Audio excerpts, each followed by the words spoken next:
Daw University near Kanyakumari, the best emerging university in South India.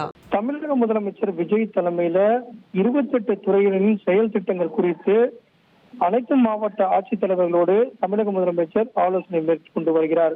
தமிழக வெற்றி கழகத்தினுடைய வெற்றி தமிழகம் தொலைநோக்கு திட்டத்தின் அடிப்படையில் தான் ஆலோசனை கூட்டம் என்பது முக்கியத்துவம் பெறுகிறது. காரணம் என்னவென்றால் காலையில IAS மற்றும் IPS அதிகாரிகளுடைய மாநாட்டை தமிழக முதலமைச்சர் தொடங்கி வைத்து அதில் உரை நிறுத்தினார். சட்ட ஒழுங்கை நிலைநாட்டுவதில் IPS அதிகாரிகள் கண்ணும் கருத்தோடு செயல்பட வேண்டும், போதையில்லா தமிழகத்தை உருவாக்குவதற்குள்ள நடவடிக்கைகளை தீவிரப்படுத்தப்பட வேண்டும் அப்படிங்கறதையெல்லாம் அறிவுறுத்தினார். அதைத் தொடர்ந்து IAS அதிகாரியுடைய கூட்டம் என்பது தற்போது தொடங்கி இருக்கிறது. இந்த கூட்டத்தின் வாயிலாக அரசு அறிவிக்கக்கூடிய அனைத்து திட்டங்களையும் மக்களிடம் கொண்டு சேர்ப்பது, அதே நேரத்தில் உரிய பயனாளிகளுக்கு அந்த திட்டங்களை விரைந்து கொண்டு சேர்ப்பதற்கான நடவடிக்கைகளை தீவிரப்படுத்தப்பட வேண்டும் என்பதற்கு உண்டான அறிவுறுத்தல்களை தமிழக முதலமைச்சர் விஜய் அவர்கள் வழங்குவார்.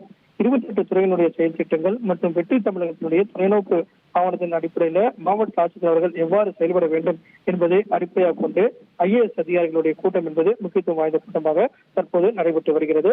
நாளை IPS அதிகாரிகள், IAS அதிகாரிகள், IFS அதிகாரிகளுடைய ஆலோசனை கூட்டமும் நாளை நடைபெற உள்ளது. Daw University near Kanyakumari, the best emerging university in South India.